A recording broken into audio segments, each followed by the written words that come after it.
Doctor plus YouTube நேயர்கள் அனைவருக்கும் உங்களுடைய வெல்னஸ் குருஜியுடைய அன்பான வணக்கங்கள். சர்க்கரை நோய் இன்னைக்கு எதை தின்றால் பித்தம் தீரும் அப்படிங்கிற கேள்வியை போல என்ன செய்தால் சர்க்கரை குறையும் அப்படிங்கிற ஒரு கேள்விக்கான தேடல் இன்னைக்கு நம்ம சமூகத்துல அதிகமாகி கொண்டே வருவதை பார்க்கிறோம். மருந்துகள் சாப்பிடலாமா, யோகா செய்யலாமா, இல்ல தொடு சிகிச்சை மூலம் சர்க்கரை நோயை குறைக்க முடியுமாங்கிற ஆராய்ச்சியில நிறைய பேர் இறங்கி நிறைய பாதிப்புகளோடு வாழ்க்கையை ஒட்டி கொண்டிருக்கிறத பார்க்கும். இன்றைக்கு சர்க்கரை நோய் வருவதற்கான காரணங்கள்னு நிறைய இருந்தாலும் சர்க்கரை ஏன் நமக்கு கட்டுப்படுவதில்லை அப்படிங்கிறதுக்கு 5 முக்கியமான காரணங்கள் உண்டு. முதல் காரணம், இன்றைக்கு சர்க்கரை நோய் நமக்கு ஏற்பட்டிருப்பதற்கான காரணத்தை புரிந்து கொள்ளாமலே நாம் இருப்பது. இப்ப சர்க்கரை நோய் ஏற்படுவதற்கு 2 மிகப்பெரிய காரணங்கள் இருக்கிறத பார்க்கிறோம். மேஜர் ரீசன்ஸ் சொல்றோம். என்ன? ஒண்ணு, கணையம் நல்ல அமிலங்களை சுரக்கிறது, உடலுக்கு தேவையான அளவுக்கு இன்சுலினை சுரக்கிறது.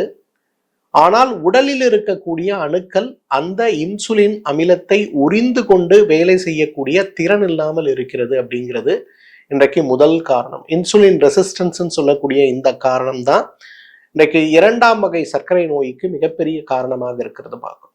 இதை எப்படி நம்ம புரிஞ்சுக்கலாம்? இன்றைக்கு உங்களுடைய ஒவ்வொரு அணுவும் வேலை செய்வதற்கு நம்ம உடம்புல கோடானு கோடி அணுக்கள் இருக்கிறது, விதவிதமான அணுக்கள் இருக்கிறது, எல்லாமே வேலை செய்து கொண்டுதான் இருக்கு. அப்ப இந்த கோடானு கோடி அணுக்களும் உடலில் இருக்கக்கூடிய அனைத்து விதமான உறுப்புகளும் இன்றைக்கு வேலை செய்ய அதற்கு நீர்ச்சத்து தேவை, அதற்கு ஆற்றல் தேவை, அதை விட முக்கியமாக அதற்கு பிராணவாயு தேவை. இந்த 3ம் சீராக வேலை செய்யும் போது நம்ம உடம்பில் இருக்கக்கூடிய அந்த ஆற்றல் முழுமையாக பயன்படுத்தப்படும் போது அதுல கழிவுகள் உருவாகிறத நம்ம பார்க்கணும். அந்த கழிவுகள் உடலை விட்டு வெளியேற வேண்டும். அதற்கு உதவி செய்வதுதான் இயற்கை நமக்கு, இறைவன் நமக்கு லிம்பாட்டிக் சிஸ்டம்னு சொல்லக்கூடிய நீர் மண்டலங்களை கொடுத்திருப்பதை பார்க்கிறோம். உடலுக்கு தேவையான பிராணவாயுவை உடல் முழுவதும் கொண்டு சேர்ப்பதற்கு, உடலுக்கு தேவையான சத்துக்களை உடல் முழுவதும் கொண்டு சேர்ப்பதற்கு இரத்த குழாய்கள் வேலை செய்கிறது, இரத்த அணுக்கள் வேலை செய்கிறது. ஆனால் உடலில் இருக்கக்கூடிய கழிவுகளை முழுமையாக வெளியேற்ற வேண்டும் அப்படின்னா அதற்கு வெறும் மலம் கழிக்க, சிறுநீர் கழிக்க, வியர்வை மட்டுமல்ல, லிம்பாட்டிக் சிஸ்டம் சொல்லக்கூடிய நிணநீர் மண்டலம் மிக மிக அவசியமானது. ஒருவேளை இந்த லிம்பாட்டிக் சிஸ்டம் ஓவர்லோட் ஆகுது, முறையா அதால செய்ய முடியல அப்படின்னும் போது அணுக்களை சுற்றி உருவாக்கக்கூடிய கழிவுகள் இன்றைக்கு சர்க்கரையை உடல் கிரகிக்க விடாமல் தடுக்கும் போது நமக்கு ஏற்படுகின்ற சிரமமாகத்தான் இன்றைக்கு டைப் 2 டயபெட்டிஸ் ஏற்படுது. அப்ப கொஞ்ச நாளா நம்ம டைப் 2 டயபெட்டிஸ்ல இருக்கோம், சர்க்கரை இருக்குன்னு நம்ம புரிஞ்சுக்கல, முறையா எதுவுமே செய்யாம இருக்கோம்னா என்ன ஆகும்? கொஞ்சம் கொஞ்சமாக இன்சுலின் சுரக்கின்ற ஆற்றலை உடல் இழந்து இழந்து இழந்து இன்சுலின் தேவைப்படுகின்ற சர்க்கரை நோயாக, அதாவது வாதம் சார்ந்த சர்க்கரை நோயாக உடல் மாறிவிடுவதை பார்க்கிறோம். அப்ப இந்த 2 வகையான சர்க்கரை நோயோடு நாம் போராடி கொண்டிருக்கும் போது நம்ம புரிந்து கொள்ள வேண்டியது, நம்ம உடம்புல எவ்வளவு இன்சுலின் உடல் சுரக்கிறது, எவ்வளவு உடல் இன்சுலினை கிரகிக்கிறதுங்கிற 2 விஷயத்தை நம்ம புரிஞ்சுக்கணும். இதை எப்படி சார் புரிஞ்சுக்க முடியும்? மிகச் சுலபமாக சி பெப்டைட்னு சொல்லக்கூடிய ஒரு பரிசோதனை. இந்த சி பெப்டைட் பரிசோதனை உணவுக்கு முன்பு உணவுக்கு பின்பு நம்ம எடுக்கணும். உணவுக்கு முன்பு எடுக்கும் போது குறைந்து 2 to 5 வரையிலும், உணவுக்கு பின்புன்னு வரும்போது 5 to 9 அல்லது 10 வரையிலும் இந்த குறியீடுகள் இருக்கு அப்படின்னாலே நம்ம உடம்புல இன்சுலின் செக்ரேஷன்ஸ் ரொம்ப நல்லா இருக்குன்னு அர்த்தம். ஆனா உடம்பு உறிஞ்சு கொள்ள முடியாததுனால நமக்கு சர்க்கரை நோய் ஏற்பட்டிருக்குன்னு சொல்லக்கூடிய டைப் 2 வகை சார்ந்த நாம் இருக்கிறோம். டைப் 1 வகை சார்ந்த ஒரு நோயாளியாக நம்ம இருக்கோம் அப்படின்னா இன்சுலின் செக்ரேஷனே குறைவா இருக்கும். உணவுக்கு முன்பு 1க்கு கீழே இல்லை 1.5 கீழே இருக்கும், உணவுக்கு பின்புன்னு வரும்போது மிக குறைவாக இருக்கும். அப்ப நம்ம இன்சுலின் எடுத்துக்கொள்ள வேண்டிய சர்க்கரை நோயாளியாக இருக்கிறோம் அப்படிங்கிறத புரிஞ்சுக்கணும். இதுதான் முதல் காரணம். 2வது காரணம், நம்ம உடல் வாதமா பித்தமா கபமாங்கிற ஒரு புரிதலற்ற ஒரு வாழ்வியல் முறையில இன்னைக்கு நம்ம இருக்கோம். இதை ஏன் முக்கியமா நான் சொல்றேன்னா, இன்றைக்கு கோதுமை உணவு யாருக்கு நல்லது, அரிசி உணவு யாருக்கு நல்லதுங்கிற ஒரு கேள்வி நம்ம எல்லார் மனதிலும் ஏற்படுவதை பார்க்கிறோம். மருத்துவர்கள் பொதுவாக அரிசி உணவை தவிர்த்து கோதுமை உணவுகள் சாப்பிடுங்கள்னு சொல்வதையும், கோதுமை உணவுகள் சாப்பிட நம்ம ஆரம்பிக்கும் போது சர்க்கரை கட்டுப்படாமல் சில நேரங்கள்ல ஜம்ப் ஆகிறதையும் பார்ப்போம். அப்ப நம்ம மருத்துவர்கிட்ட போய் சொல்லுவோம், சார் நான் வந்து நீங்க சொன்ன மாதிரி கோதுமை தான் சாப்பிட்றேன், பட் என்னோட சர்க்கரை கட்டுப்படலை. ஏன் கட்டுப்படவில்லை? ஏன்னா உங்க உடம்பு கப உடம்பாக இருக்கும். கப உடலமைப்பை சார்ந்தவர்கள் கோதுமை சாப்பிடும் போது சர்க்கரை கூடுதலாகி கொண்டே போறதை பார்க்க முடியும். அதே வாத உடம்பு சார்ந்தவங்களா இருப்பாங்க, 3 வேளையும் அரிசி, காலை இட்லி, மதியம் சோறு, ராத்திரி இட்லி தோசையில தான் இருப்பாங்க. சுகர் எப்பவுமே அவங்களுக்கு குறைவா இருக்கும். அப்ப நமக்கே ஒரு சந்தேகம் வரும், அது எப்படி நான் சர்க்கரையை சாப்பிட்றேன் சுகர் 300க்கு போகுது, நான் அரிசி உணவை சாப்பிட்றேன் சுகர் 300க்கு போகுது, ஆனா என்னோட தம்பி இருக்காரு, அவரோட சர்க்கரை வந்து எப்பவுமே 150 இருக்கு, ஆனா 3 வேளையும் அவர் அரிசி தானே சாப்பிட்றாரு. ஏன்னா வாத உடலமைப்பை சார்ந்தவர்களுக்கும் வாதம் சார்ந்த சர்க்கரை நோய் ஏற்படும் போதும் அந்த இடத்துல அரிசி உணவுகள் பெரிய ஒரு மாற்றத்தை உருவாக்குறத பார்க்க முடியும். அப்போ நம்ம உடம்பில் ஏற்பட்டு இருக்கக்கூடிய சர்க்கரை நோய் வாதம் சார்ந்ததா, பித்தம் சார்ந்ததா, கபம் சார்ந்ததாங்கிற ஒரு புரிதல் நமக்கு தேவை. வாத சர்க்கரை அப்படின்னா நீங்க ஒரு மாசத்திலே 15 கிலோ 20 கிலோ குறைஞ்சிருவீங்க. உங்களை பார்ப்பவர்கள் எல்லாருமே கேட்பாங்க, என்ன உடம்புக்கு பெருசா முடியலையா, ஏன் இவ்வளவு இழைச்சிட்டீங்கன்ற கேள்வி பொது இடங்களிலும் மற்ற இடங்களிலும் நம்மை பார்க்கும் போது திரும்ப திரும்ப கேட்கக்கூடிய கேள்வியாக மாறும்போது அதுவே கடுமையான மன அழுத்தத்தை உருவாக்கி விடுவதை நம்மில் நிறைய பேர் சந்திக்கணும் இல்லையா? காரணம் என்னன்னா அது வாதம் சார்ந்த சர்க்கரை நோய். பித்தம் சார்ந்த சர்க்கரை நோய் இருக்கும்போது உங்களுக்கு செரிமான மண்டல கோளாறுகள் மிக அதிகமாக இருக்கும். வயிறு பயங்கர எரிச்சல் இருக்கும், ஹைப்பர் அசிடிட்டி சார்ந்த ஆசிட் ரிஃப்ளெக்ஸ் ப்ராப்ளம் இருக்கும், இரிட்டபிள் பவல் சிண்ட்ரோம், எதை சாப்பிட்டாலும் மோஷன் போகும். நிறைய சர்க்கரை நோயாளிகள் இதை எக்ஸ்பீரியன்ஸ் பண்ணியிருப்பீங்க. மருத்துவர்கிட்ட போவீங்க, டாக்டர் மருந்து கொடுப்பாரு, சாப்பிடுவோம், சாப்பிட்ட உடனே வயித்தால போக ஆரம்பிக்கும். அப்ப நம்ம போய் டாக்டர் கிட்ட சொல்லுவோம், சார் எனக்கு மருந்து சாப்பிட்ட உடனே வயித்தால போகுது. ஆனா இது மருந்து சாப்பிட்டதுனால வயித்தால போறது கிடையாது. உங்களுக்கு இருக்கக்கூடிய சர்க்கரை நோய் பித்தம் சார்ந்த சர்க்கரை நோயாக இருக்கிறதுனால உங்களுக்கு வயித்தால போக ஆரம்பிக்கும். அதே போல இன்றைக்கு கபம் சார்ந்த சர்க்கரை நோய் வரும்போது உங்களுக்கு சுகர் வந்து ஃபிளக்சுவேட்டே ஆகாது. நிறைய பேர் பெருமையா சொல்லுவாங்க, சார் 30 இயர்ஸா என்னோட சுகர் வந்து வெல் கண்ட்ரோல் சார், சாப்பிட்றதுக்கு முன்னாடி 120, சாப்பிட்ட பிறகு 180, ஒரே ஒரு மாத்திரை தான் சாப்பிட்றேன், நான் கண்ட்ரோல்ல வச்சிருக்கேன், அப்பப்ப என்னோட உணவை நான் தவறு செய்வேன், இருந்தாலும் என்னோட சர்க்கரை மாறாதும்பாங்க. இது காரணம் என்னன்னா இது வந்து அவர்களுடைய உடல்ல இருப்பது கபம் சார்ந்த சர்க்கரை நோய்ங்கிற புரிதல் இல்லாம அவங்க சொல்லக்கூடியதுதான். அப்ப வாதம் சார்ந்த, பித்தம் சார்ந்த, கபம் சார்ந்த சர்க்கரை நோயுடைய அறிகுறிகள் வேறமாக இருக்கும்போது அந்த நோய்கள் நேரடியாக உடலில் இருக்கக்கூடிய தோஷங்களையும் தாதுக்களையும் பாதிக்க ஆரம்பிக்கும் போது, இப்போ உதாரணத்துக்கு கபம் சார்ந்த சர்க்கரை நோயாக உங்களுக்கு இருக்குன்னா அது வெறும் வாதம் பித்தம் கபத்துல தான் மாற்றம் ஏற்படுத்தும், பெரும்பாலும் உங்க தாதுக்களை கூட டச் பண்ணாது. ஆனா பித்தம் சார்ந்த சர்க்கரை நோயாக வரும்போது உங்க உடம்புல இருக்கக்கூடிய தாதுக்கள்னு சொல்லக்கூடிய செரிமான மண்டலம், இரத்த மண்டலம், தசை மண்டலம், கொழுப்பு மண்டலம், எலும்பு மண்டலம், எலும்பு மஜ்ஜை மண்டலம், இனப்பெருக்க மண்டலம் வரை பாதிப்பு ஏற்படுத்தும். இதே வாதம் சார்ந்த சர்க்கரை நோயா உங்களுக்கு வரும்போது உங்களுடைய மண்டலங்களையும் தாண்டி உங்கள் சக்கரங்களுடைய சக்தி ஓட்டத்தில் ஆரம்பித்து, உங்களுடைய அவயங்களுடைய சக்தி ஓட்டத்தில் ஆரம்பித்து, உங்களுடைய வர்மங்கள் வரை பாதிக்கக்கூடிய சக்தி வாதம் சார்ந்த சர்க்கரை நோய்க்கு உண்டு. ஸோ அப்ப எந்த நிலையான சர்க்கரை நோயில நம்ம இருக்கோம், கபமா பித்தமா வாதமான்னு புரிந்து அதற்கேற்ற உணவு முறைக்குள்ள நம்ம போனோமே தவிர, இந்த உலகத்தில் அனைவருக்கும் ஒரே வகையான உணவு தான் சர்க்கரையை குறைக்கக்கூடிய உணவுங்கிற கருத்தும் அந்த கருத்து சார்ந்த முயற்சிகளும் முழுமையாக இன்றைக்கு பலன் அளிப்பது கிடையாது. இதுவும் சர்க்கரை நோய் கட்டுப்படாமல் இருப்பதற்கு மிகப்பெரிய காரணம். மூன்றாவது, இன்றைக்கு மன அழுத்தம் அப்படின்னு சொல்லக்கூடிய ஒரு காரணியை யாருமே கவனிப்பது கிடையாது. இன்னைக்கு நான் வந்து அரிசி சாப்பிட்றேன்னா, நான் கோதுமை சாப்பிட்றேன்னா, நான் திணை வகைகள் சாப்பிட்றேன்னா, பாரம்பரிய அரிசி வகைகள் சாப்பிட்றேன்னா தான் திரும்பி திரும்பி பார்க்கக்கூடியவர்கள், வீட்டில் இருக்கக்கூடிய இல்லத்தரசிகள் கணவனுடைய சர்க்கரை நோயை குறைப்பதற்கான விதவிதமான உணவுகள் சமைத்து கொடுத்து ஆரோக்கியம் ஏன் மாறல அப்படின்னு ஆராய்ச்சி பண்ணி பார்த்தீங்கன்னா, நீங்க டெய்லி செய்யக்கூடிய டார்ச்சரே உங்க கணவனுக்கு உங்க சர்க்கரையை குறையாமல் வச்சிருக்கும். இதை யாருமே கவனிக்க மாட்டாங்க. வரும்போதே சொல்லுவாங்க, சார் இந்த ஆளுக்கு எல்லாமே நான் பண்றேன் சார், ஆனா சுகர் குறையல சார், இவர் ஏதோ வெளியில போய் சாப்பிட்டு வந்துடுறாரு சார் அப்படிம்பாங்க. ஆனா அவரை கூப்பிட்டு ஏன்பா இப்படி இருக்குன்னு கேட்டா அவர் சொல்லுவாரு, சார் ராத்திரிலாம் தூங்க விடாம இந்த மாதிரி டெய்லி என்கிட்ட சண்டை போட்டுட்டு இருக்கு சார், பசங்க பிரச்சனை சார், வேலையில பிரச்சனை சார், நான் என்ன சார் பண்ணுவேன், சத்தியமா நான் வெளியில போய் இனிப்பு போட்டு இல்லை சார், ஒரு காஃபி டீ கூட நான் குடிக்கிறது இல்லைன்னு அவர் சத்தியம் பண்ணுவார். இந்த மூன்றாவது காரணம், இன்றைக்கு சர்க்கரை நோய் குறையாமல் இருப்பதற்கு நண்பர்களே நல்லா தெரிஞ்சுங்க, உங்களுடைய மன அழுத்தம் மிகப்பெரிய காரணம். பொதுவா நம்மளோட மூளை இருக்கு இல்லையா, இந்த மூளையை பொறுத்த வரையிலும் ஒரு விஷயம் நடக்குது இல்லை அப்படிங்கிற பிசிக்கல் விஷயங்களை விட நீங்க எப்பெல்லாம் பயப்பட ஆரம்பிக்கிறீங்களோ, கோவப்பட ஆரம்பிக்கிறீங்களோ, கவலைப்பட ஆரம்பிக்கிறீங்களோ அதை உண்மைன்னு இந்த மூளை நம்ப ஆரம்பிக்கும். இப்போ உதாரணத்துக்கு நீங்க ஒருத்தர் கூட சண்டை போடணும், கோவப்படணும், இப்படி அவனை அடிக்கணும், உதைக்கணும் நீங்க யோசிக்க ஆரம்பிச்சாலே உங்க உடம்பு என்ன பண்ணும்னா, நீங்க சண்டை போட போறீங்க அப்படிங்கிறதுக்காகவே உடனே உங்க உடம்புல அட்ரினலின் சுரப்பியை தூண்டி, அந்த சுரப்பி தூண்டப்பட்ட உடனே உங்களுடைய இதய துடிப்பு அதிகமாகி, உங்க இதய துடிப்பு அதிகமான உடனேயே கணையம் உடனே இன்சுலின் செக்ரிஷனை மாத்தி உடனே அது என்ன பண்ண ஆரம்பிக்கும்னா, ரத்தத்துல இருக்கக்கூடிய சர்க்கரையை ஒரு ஷாக்குக்கு உடனே தேவையான அளவுக்கு எனர்ஜிக்காக பூஸ்ட் பண்ண ஆரம்பிக்கும். அதாவது நீங்க உண்மையிலே ஓடல, சண்டை போடல, சத்தம் போடல, அமைதியா தான் உட்கார்ந்துருக்கீங்க, ஆனா உங்களுடைய சிந்தனை மட்டும் எதிர்மறையா இருக்கு. அப்ப உடனே உடம்பில் ஏற்படுகின்ற இந்த தூண்டுதல் உங்களுடைய சர்க்கரையை பூஸ்ட் பண்ணும். இது ஒரு நாளைக்கு ஒரு முறை நடந்தா பரவாயில்ல, இத காலையில இருந்து ராத்திரி வரையிலும் நீங்க உங்க மனசுல யோசிச்சுக்கிட்டே இருந்தான்னு இருக்கும். நீங்க லட்டு சாப்பிட வேண்டாம், நீங்க பழச்சாறுகள் குடிக்க வேண்டாம், நீங்க சர்க்கரை சாப்பிட வேண்டாம், உங்க சுகர் எப்பவுமே அதிகமா இருக்கும். ஸோ இன்னைக்கு யாரெல்லாம் சுகர் கட்டுப்படலன்னு நினைக்கிறீங்களோ, ஒரு சின்ன மேக்ஸ் உட்காருங்க, யோசிங்க, டெய்லி தியானம் பண்ணுங்க.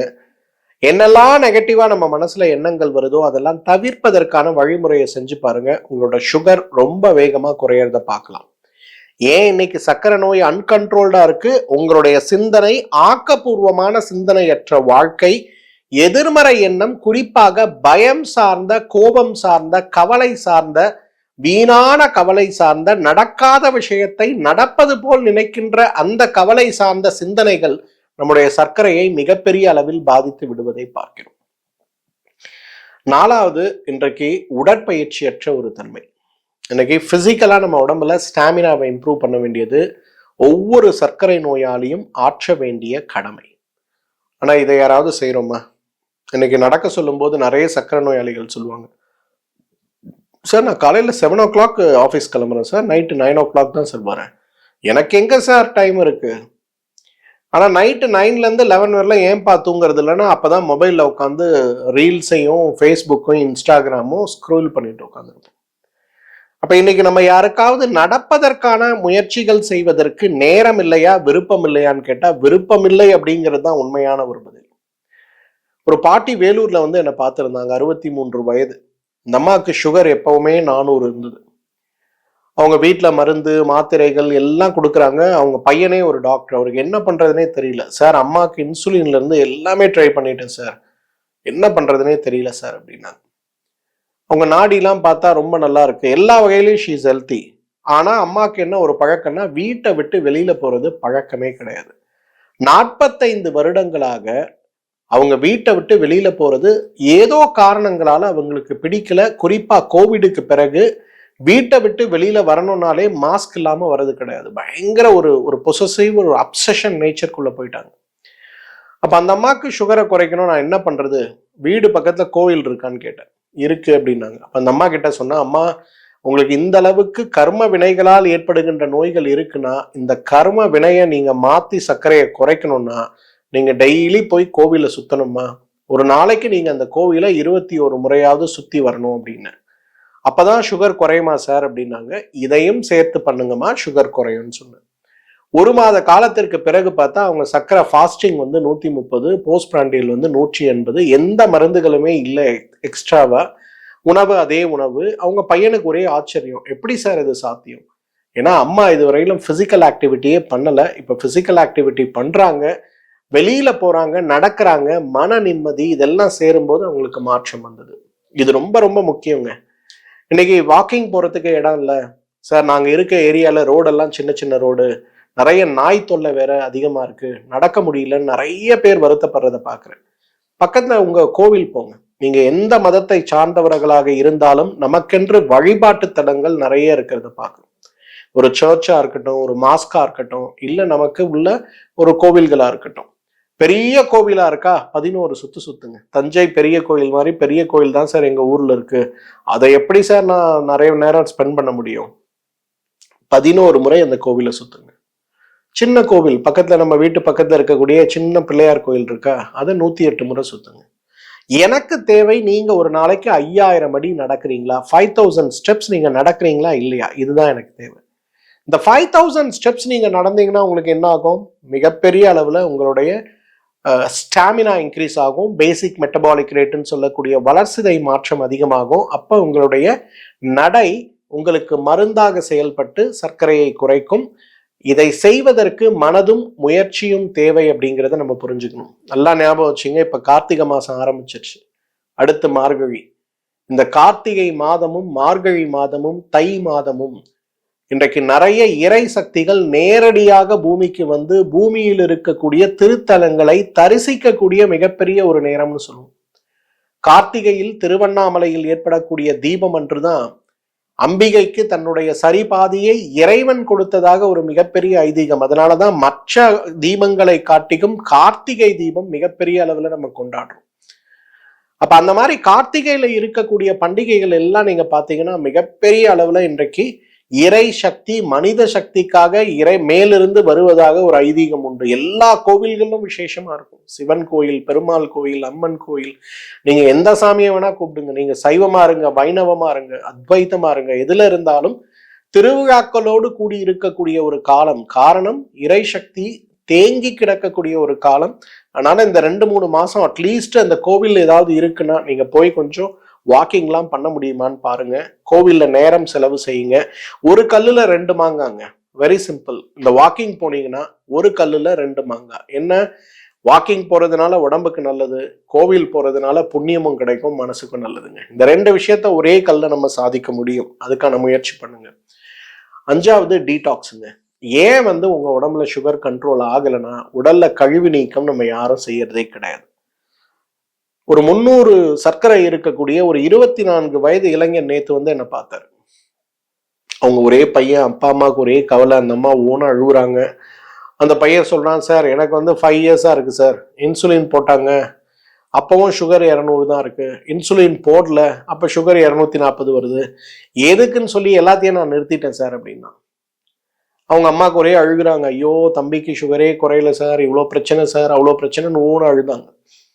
அப்ப அந்த பையனுக்கு நான் ஒரு 7 நாளைக்கு டீடாக்ஸ் கொடுத்துட்டு, டீடாக்ஸ்க்கு அப்புறம் வா பார்க்கலாம் அப்படின்னா, 7 நாள் கழிச்சு அந்த பையன் வரும்போது பாத்தீங்கன்னா அவரோட சுகர் வந்து லெஸ் தேன் 180ல இருக்கு. அவங்க எல்லாருக்கும் பயங்கர ஆச்சரியம். எப்படி, இன்றைக்கு பெரியவர்கள் வயதானவர்களுக்கு தான் உடல்ல கழிவு சேரணும்னு அவசியம் இல்லை. இன்றைக்கு 10 வயது இருக்கக்கூடிய குழந்தைக்கு கூட கழிவுகள் சேருவதை பார்க்க முடியும். அப்ப சுகர் கண்ட்ரோல் இல்லாம இருக்கக்கூடியவங்க நீங்க யார் இந்த வீடியோவை பார்த்தாலும் ஃபர்ஸ்ட் புரிஞ்சுக்குங்க, உங்க உடம்புல டாக்ஸின்ஸ் நிறைய இருக்கு. அப்ப டாக்ஸின்ஸை நம்ம எப்படி ரிமூவ் பண்ண முடியும்? ஒரு பெரிய டீடாக்ஸ், ஒரு சின்ன டீடாக்ஸ். பெரிய டீடாக்ஸை பத்தி நான் நிறைய முறை சொல்றேன். 6 நாளைக்கு நெய் மருந்து எடுத்து 7வது நாள் காலையில பேதிக்கு மருந்து சாப்பிட்டு உள்ள இருக்க கழிவை முழுசா வெளியில அனுப்பணும். இது பெரிய டீடாக்ஸ். இது இயர்லி ஒன்ஸ் பண்ணணும். லகு டீடாக்ஸ், 10 ஆயில, 10 கொய்யா இலை, 10 வேப்ப இலை, 300 மில்லி தண்ணி போடுங்க, கொதிக்க வைங்க. 300 மில்லிய 100 மில்லியா குறைங்க, வடிகட்டுங்க, 2 ஸ்பூன் விளக்கெண்ணெய் அதுக்குள்ள போடுங்க. இதை மாசத்துக்கு 1 நாள் சாப்பிடுங்க. ஸோ இந்த 2 டீடாக்ஸ் நம்ம ரெகுலரா செஞ்சோம்னா, எழுதி வச்சுங்க, நீங்க சாப்பிட்ற மாத்திரையை விட நீங்க இருக்கக்கூடிய டயட்டை விட உங்க சுகர் ரொம்ப பெரிய அளவுல கண்ட்ரோல் ஆகுறத பார்க்கலாம். ஸோ இந்த 5 விஷயங்கள் நம்ம செய்யாம இருக்கிறதுனால தான் நம்ம உடம்புல சர்க்கரை கட்டுப்பாடற்று இருக்கிறது. அப்ப சுகரை கண்ட்ரோல் பண்ண நான் என்ன செய்யணும்? சுகரை கண்ட்ரோல் பண்ண மட்டும் இல்ல, சுகரை குணப்படுத்த 5 சுலபமான வழிகளை நான் சொல்லித்தரேன். ஃபர்ஸ்ட், இன்றைக்கு எல்லாருமே சர்க்கரை நோயை கட்டுப்படுத்த முதல்ல உங்க உடம்பு வாதமா பித்தமா கபமாங்கிற ஒரு புரிதலை கொண்டு வரணும். உங்களுக்கு இருக்கக்கூடிய சர்க்கரை நோய் வாதமா பித்தமா கபமாங்கிற ஒரு புரிதலை கொண்டு வரணும். ஹெல்த் அசஸ்மெண்ட்னு ஒரு விஷயம் சொல்லுவோம், நம்முடைய மருத்துவமனையில பொதுவாகவே நம்ம செய்வது.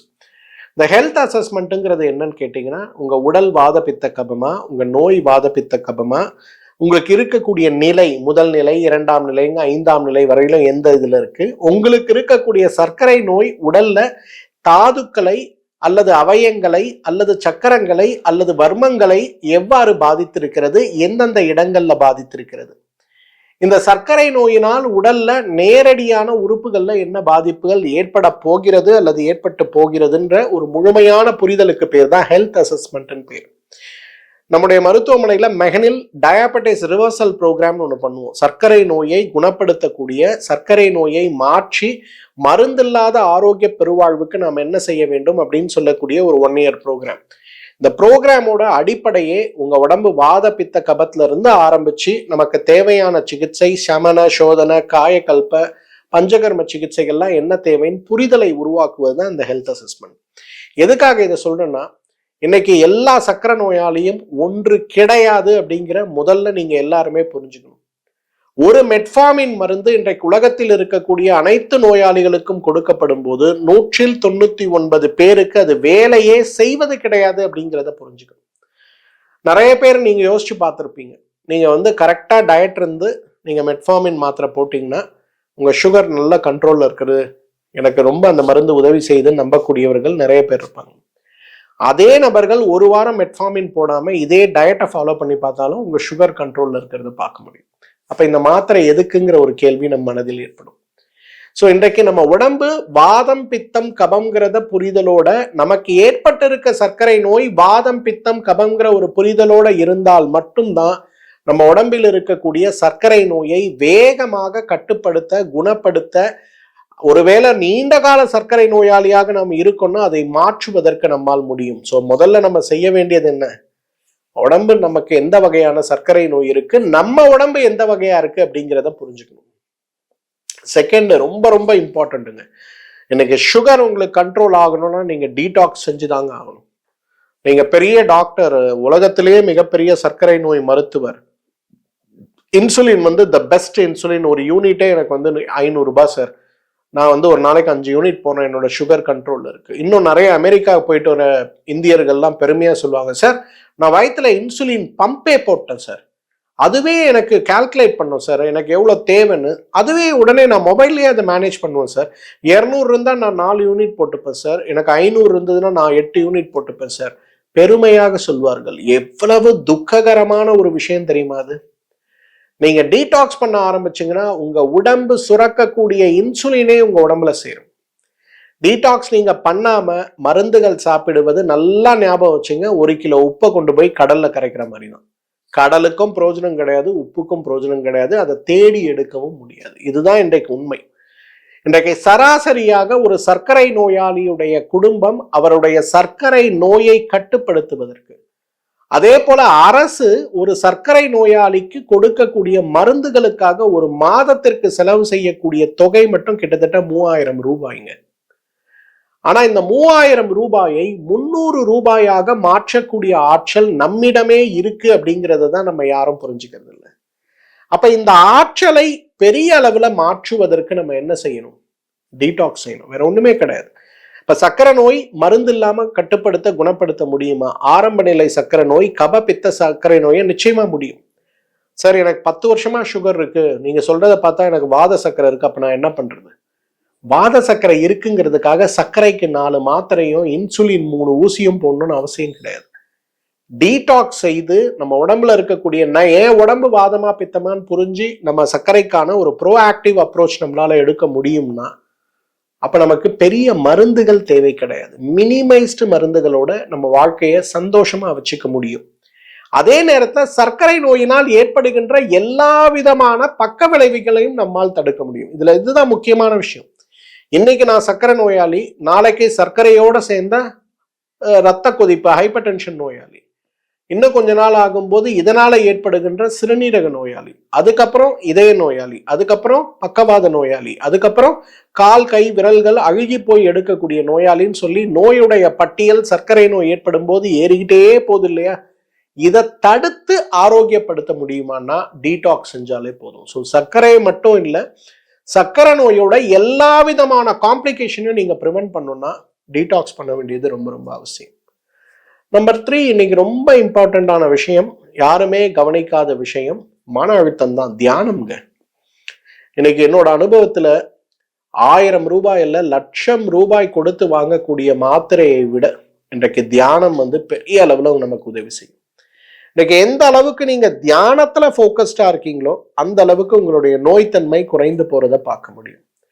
நிறைய மிடில் ஏஜ்ல இருக்கக்கூடிய டாப் மேனேஜ்மெண்ட்ல இருக்கக்கூடிய general manager, managing director, CEO லெவல்ல இருக்கக்கூடிய நிறைய பேர் என்கிட்ட வருவாங்க.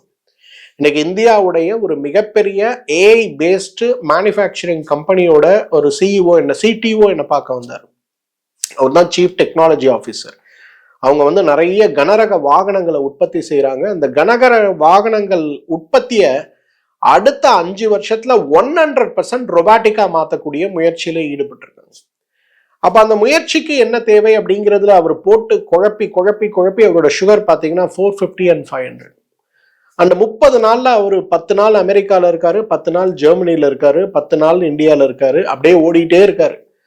அவர் ரொம்ப அப்படியே ஒரு நாள் ரொம்ப மன வருத்தத்தோட வந்திருந்தாரு என்ன பார்க்க. அவர் வந்து அந்த கம்பெனியோட சிடிஓலாம் என்கிட்ட சொல்லல, வந்துட்டு கண்ணீர் விட்டு அழ ஆரம்பிச்சிட்டாரு. இன்னைக்கு வந்து ஒரு 3000 இருந்து 8000 எம்ப்ளாயீஸோட ஃபியூச்சர் இன்னைக்கு எனக்கு என்ன நம்பி இருக்கு. ஆனா எனக்கு ஓவர்லோட் ஆகுறேன், எனக்கு சுகர் கண்ட்ரோல் இல்லாம போகுது. I lost 10 kgs in 6 months time. Top மேனேஜ்மெண்ட்ல கூப்பிட்டு உடம்ப பார்த்துக்கோ, இல்லைன்னா வேற ஆளை நான் பார்க்க வேண்டி இருக்குன்னு சொல்லக்கூடிய அளவுக்கு என்னோட உடம்பு மோசமா இருக்கு, நான் என்ன பண்ணணும்னு தெரியலன்னு வந்தார். அவருக்கு நான் பர்சனலா அவரை உட்கார வச்சு ஒரு 3 நாளைக்கு தியானம் சொல்லி கொடுத்தேன். 4வது நாள் காலையில் அவரோட சுகர் பார்த்தீங்கன்னா less than 200 இருக்கு. அவர் அவ்வளோ சர்ப்ரைஸ்ட். அவர் என்கிட்ட கேட்டாரு, என்ன டாக்டர் உங்ககிட்ட வந்தா நீங்க எனக்கு ஒரு பெரிய பிரிஸ்கிரிப்ஷன் கொடுப்பீங்கன்னு வந்தா, நீங்க ஜஸ்ட் ஒரு 3 நாள் 45 minutes என் கூட உட்காந்து மெடிடேஷன் பண்ணிட்டு எப்படி என்னோட சுகர் இவ்வளோ அழகா குறையுதுன்னு கேட்கும்போது, நிறைய இடங்கள்ல மன அழுத்தமே சர்க்கரை நோய் அதிகமாவதற்கு காரணம். கார்டிசோல் உங்க உடம்புல அதிகமா இருக்கும். கார்டிசோல் அதிகமாக இன்சுலின் ரெசிஸ்டன்ஸ் அதிகமாகும். இன்சுலின் ரெசிஸ்டன்ஸ் அதிகமாக இன்சுலின் சுரக்கின்ற உடலாக உங்களுக்கு இருந்தாலும், உறுப்பாக இருந்தாலும் கூட உங்க உடம்பு இன்சுலினை எடுக்க முடியாத ஒரு நிலை வரும். ஸோ தியானம் பண்ணுங்க. Meditation is the best way. ஏன்னா மெடிடேஷன் இல்லாம உங்க மனசுல அமைதியை கொண்டு வராம சர்க்கரை நோயை நீங்கள் கட்டுப்படுத்தக்கூடிய முயற்சி நீண்ட கால முயற்சியாக இருந்தாலும், சிறந்த மருத்துவர் சிறந்த மருந்துகளாக இருந்தாலும் பயன் அளிக்காது அப்படிங்கிறத நம்ம புரிஞ்சுக்கணும். 4th இம்பார்ட்டன்ட் திங்க, சுகரை கட்டுப்படுத்துறதுக்கு என்ன பண்ணணும். என்னோட ரொம்ப ஃபேவரட் ஃபார்முலா என்ன தெரியுமா? ஒரு நாளைக்கு உங்களோட எடை 50 கிலோ இருக்குன்னா நீங்க 150 கிராம் நார்ச்சத்து இருக்கக்கூடிய உணவுகளை சாப்பிடணுங்க. Very very simple. இன்னைக்கு வந்து ரொம்ப மட்டன் சாப்பிடணுமா, மீன் சாப்பிடணுமா, முட்டை சாப்பிடணுமா, நான் கீட்டோ டயட் போவா, நான் பேலியோ டயட் போவா, நிறைய குழப்பங்களோடு இருக்கும்ல. பட் எனக்கு வந்து very very simply I am saying, நீங்க ரொம்ப கணக்கெல்லாம் போடாதீங்க. நீங்க காலையில 3 இட்லி சாப்பிட்றீங்களா, சாப்பிடுங்க. அந்த இட்லியோட எடை 150 கிராமா, இன்னொரு 100 கிராமுக்கு ஃபைபர் சேருங்க. என்ன ஃபைபர் சேர்க்கலாம்? ஒரு கேரட் ரைத்தா சேர்த்துக்கலாம், இல்லை ஒரு புடலங்காய் கூட்டு, அந்த மாதிரி ஏதாவது ஒரு ஃபைபரை நீங்க காலையில உணவுல கொண்டு வந்துருங்க. ஒண்ணுமே வேண்டாம் சார், அரை மூடி தேங்காவை துருவி இதுவே காலையில நீங்க இட்லியோட சேர்த்து சாப்பிடுங்க சார். பொட்டுக்கடலை போடாம, வேர்க்கடலை போடாம, பியூர் கோகனட் அப்படியே போட்டு சட்னியை அரைச்சி தாளிச்சு இந்த இட்லியோட 150 கிராம் இட்லியோட 100 கிராம் தேங்காய் சட்னியை சாப்பிடுங்களேன். உங்க சுகர் உடனே குறைஞ்சு போறதை பார்க்க முடியும். இந்த மாதிரி உணவை வந்து கால்குலேட் பண்ணணும். இன்னைக்கு வந்து நான் இத்தனை கிராம் அரிசி சாப்பிட்றேன்னா அதுக்கு இத்தனை கிராம் நார்ச்சத்து இருக்க உணவை சாப்பிட்றேன்னு நம்ம கரெக்டா பிளான் பண்ணோம்னா நம்ம உடம்பு மிகப்பெரிய அளவில் ஆரோக்கியம் அடைந்து விடுவதை பார்க்க முடியும். 5th, சார் நீங்க சொல்ற ஃபேக்ட் எல்லாம் எனக்கு சரி, ஆனா என்னால எதுவுமே பண்ண முடியல, நான் என்ன பண்ணணும்? எண்ணெய் தேய்ச்சி குளிங்க. இன்னைக்கு எண்ணெய் தேய்த்து குளிக்கும் போது உங்க சுகர் குறையறத நீங்களே டெஸ்ட் பண்ணி பார்க்கலாம். ஒண்ணுமே பண்ண வேண்டாங்க. இன்னைக்கு காலையில எழுந்த உடனே உங்களோட ஃபாஸ்டிங் சுகர் பாருங்க. சே அபவுட் ஒரு 150 இருக்குன்னு வச்சுங்களேன். நல்லா விளக்கெண்ணெய் எடுங்க, கழுத்துல இருந்து கால் வரையிலும் விளக்கெண்ணெய் உடம்பெல்லாம் தேய்ங்க. அதே போல தேங்காய் எண்ணெய் எடுத்து அதை தலைக்கு மட்டும் தேய்ங்க. இதை தேய்ச்சி முடிச்சுட்டு நல்லா ஒரு 20 நிமிஷம் உட்காந்துட்டு ஒரு குளியலை போடுங்க. குளியல் முடிச்ச பிறகு நீங்க போய் உங்க சுகரை செக் பண்ணி பாருங்க. 110 இல்ல 90 இருக்கிறத நீங்க பார்க்க முடியும். இன்னைக்கு உடல்ல வந்து எந்த அளவுக்கு சூடு அதிகமாகுதோ, பேசிக் மெட்டபாலிக் ரேட் உங்களுக்கு எவ்வளவு அதிகமாகுதோ அந்த அளவுக்கு பாத்தீங்கன்னா உங்களுடைய சர்க்கரை கூடிக்கொண்டே போகும். நீங்க எந்த அளவுக்கு உடம்புல இருக்கக்கூடிய இன்ஃப்ளமேஷனை குறைக்கிறீங்களோ, அழற்சியை குறைக்கிறீங்களோ, அந்த அளவுக்கு உங்களுடைய சர்க்கரை குறைந்து கொண்டே வருவதை பார்க்க முடியும். இன்னைக்கு 400 சர்க்கரை இருக்கக்கூடிய ஒரு நபர் கூட ஒரு நாளைக்கு 30 நிமிடம் நேரம் செலவு செய்து கழுத்துக்கு கீழே விளக்கெண்ணெயை உடல் முழுவதும் பூசி, கழுத்துக்கு மேலே வாரத்துக்கு 2 முறை மட்டும் தலைக்கு தேங்காய் எண்ணெய் அல்லது நல்லெண்ணெய் வைத்து குளித்து பாருங்களேன். 7 நாள் சிறிய ட்ரையல் ஒரு முயற்சி பண்ணுங்க. 7 டே ட்ரையல் ப்ரோக்ராம் பண்ணுங்க. வேற நீங்க சாப்பிட்ற உணவு, நீங்க சாப்பிட்ற மாத்திரை என்ன இருக்கோ அப்படியே கண்டினியூ பண்ணுங்க. ஆனா அந்த 7 நாளுக்கு அப்புறம் பாத்தீங்கன்னா உங்களோட சுகர் பெரிய அளவுல குறைஞ்சு போயிருக்கிறத நீங்க பார்க்க முடியும். ஸோ சர்க்கரை நோயை குறைக்க வேண்டும், குணப்படுத்த வேண்டும், முழுமையாக குணப்படுத்த வேண்டும் அப்படின்னு நீங்க முயற்சி பண்றீங்க அப்படின்னா சுலபமாக வீட்டிலேயே அரை மணி நேரம் செய்யக்கூடிய ஒரு முயற்சியாக எண்ணெய் தேய்த்து குளிக்கக்கூடிய பழக்கத்தை வைங்க. ஆனால் இந்த எண்ணெய் தேய்த்து குளிப்பது அப்படிங்கிறது முடிந்த அளவுக்கு விளக்கெண்ணெய் தேய்த்து குளிக்க முடியுமான்னு பாருங்க. தமிழன் மறந்து போன கலாச்சாரத்துல மிகப்பெரிய ஒரு முட்டாள்தனமான விஷயம் என்ன தெரியுமா? நாம் இன்று செய்து கொண்டிருக்கக்கூடிய விஷயம் விளக்கெண்ணெயை புழங்காமல் இருப்பதுதான். விளக்கெண்ணெய் சாப்பிட்டா பேதி ஆகும், விளக்கெண்ணெய் சாப்பிட்டா அதாகும் இதாகுங்கிறாங்க. நல்லா ஞாபகம் வச்சுங்க மக்களே, இன்னைக்கு விளக்கெண்ணெயை புளிக்குழம்போடு சேர்த்து சாப்பிடுகின்ற கலாச்சாரம் நம்முடைய கலாச்சாரம் தெரியுங்களா? இன்னைக்கெல்லாம் புளிக்குழம்பு சாப்பிட்டா எனக்கு நெஞ்செரியுது, புளி சாப்பிட்டா எனக்கு உடம்பெல்லாம் அரிக்குது, சாப்பிட்றதே கிடையாது. புளி இல்லைன்னா நம்ம உடம்புல ரத்தமே சுரக்காது. ரத்த சோகைக்கு மிகப்பெரிய காரணம் புளிப்பு சுவையற்ற உணவுகளை வச்சிருக்கிறது தான். அந்த காலத்திலலாம் புளிக்குழம்பு வைக்கிறாங்கன்னா அதுல நல்ல தழைய ஒரு ஸ்பூன் விளக்கெண்ணெய் போடுவாங்க. இந்த விளக்கெண்ணெயோட புளிக்குழம்பு சாப்பிட்டீங்கன்னா என்ன ஆகும் தெரியுமா? உடம்புல இருக்கக்கூடிய பித்தமும் வாதமும் கரைந்து போகும். இன்றைக்கு பித்தம் அப்படிங்கிறது உடம்புல இருக்கக்கூடிய இன்ஃப்ளமேஷன், வாதம்ங்கிறது அந்த இடத்துல ஏற்படுகின்ற வறட்சி. பித்தமும் வாதமும் ஒன்றாகும் போதுதான் புற்றுநோயே வரும். நல்லா ஞாபகத்துல வச்சுங்க. இன்னைக்கு எங்கெல்லாம் பித்தம் வாதம் நீண்ட காலமாக உடல்ல தேங்கி கிடக்கிறதோ அங்கதான் புற்றுநோயே ஆரம்பிக்கும். அப்ப நம்ம முன்னோர்கள் எவ்வளவு புத்திசாலிகள் பாருங்க. ஒரு மனிதனுடைய உடம்புல பித்தமும் வாதமும் ஒன்னா சேரவே கூடாது. அப்ப எப்படி தடுக்கிறது? சிம்பிளா நம்ம தோட்டத்துல இருக்க விளக்கெண்ணெயை ஒரு ஸ்பூன் போட்டு சாப்பிட்டாங்க. விளக்கெண்ணெய ஒரு 4 பேர் இருக்கக்கூடிய குடும்பத்துல ஒரு ஸ்பூன் போடும்போது ஒரு ஆளுக்கு 2 மில்லி கூட விளக்கெண்ணெய் வராது. அப்போ உங்களுக்கு வயித்தால போற பிரச்சனையோ அல்லது எதுவுமே இருக்காது. அதே நேரத்துல வயிறு உப்புசும், அப்படியே வீங்கி போய் இருக்கக்கூடிய நிலை இதெல்லாம் வராது. உள்ளுக்கு சாப்பிடும்போது இவ்வளவு பயன், ஆனா சாப்பிட்றதுக்கு பயன் நீங்க நினைக்கிறதுனாலதான் நான் சொல்றேன். வெளிப்புறமாகவாவது விளக்கெண்ணெய் தடவும்.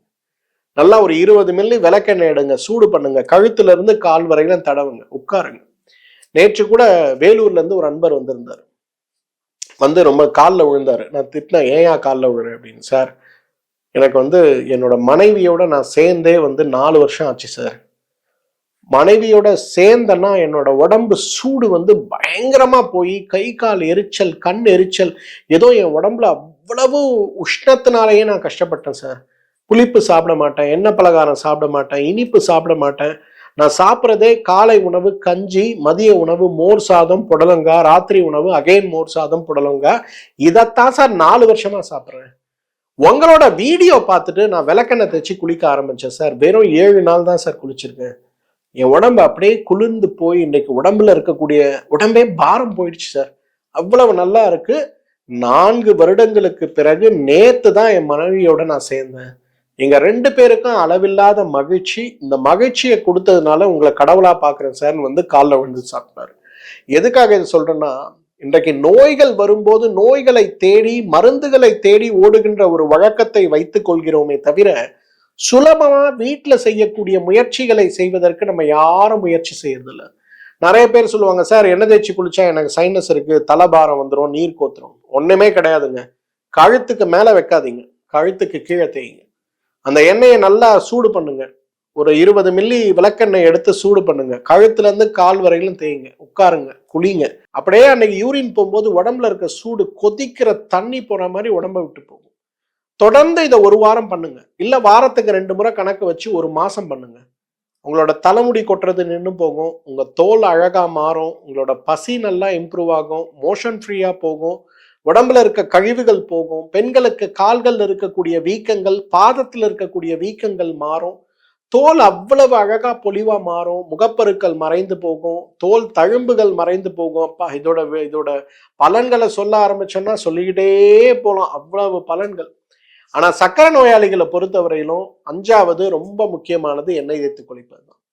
இதை நம்ம செய்ய ஆரம்பிச்சோம்னாலே மிகப்பெரிய அளவுல உடல் ஆரோக்கியம் மேம்படுவதை பார்க்க முடியும்.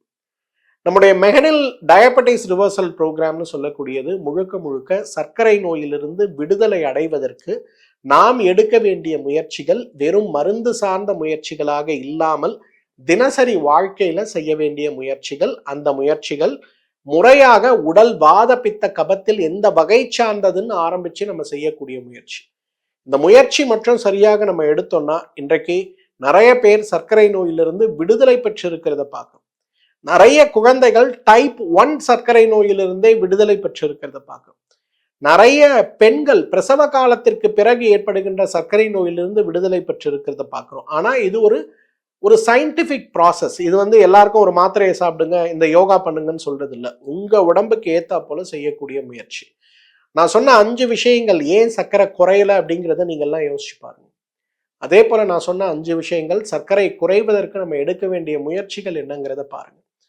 இல்லை சார், இதெல்லாம் பண்றதுக்கு எனக்கு டைம் இல்லை, எனக்கு ஆனால் சுகர் குறையணும் அப்படின்னு நினைச்சிங்கன்னா நம்ம மருத்துவமனையை தொடர்பு கொள்ளுங்க. மெஹனில் சூரணம்னு சொல்லக்கூடிய மாத்திரை, இதை பற்றி நிறைய இந்த நிகழ்ச்சியில நான் பேசியிருக்கேன்.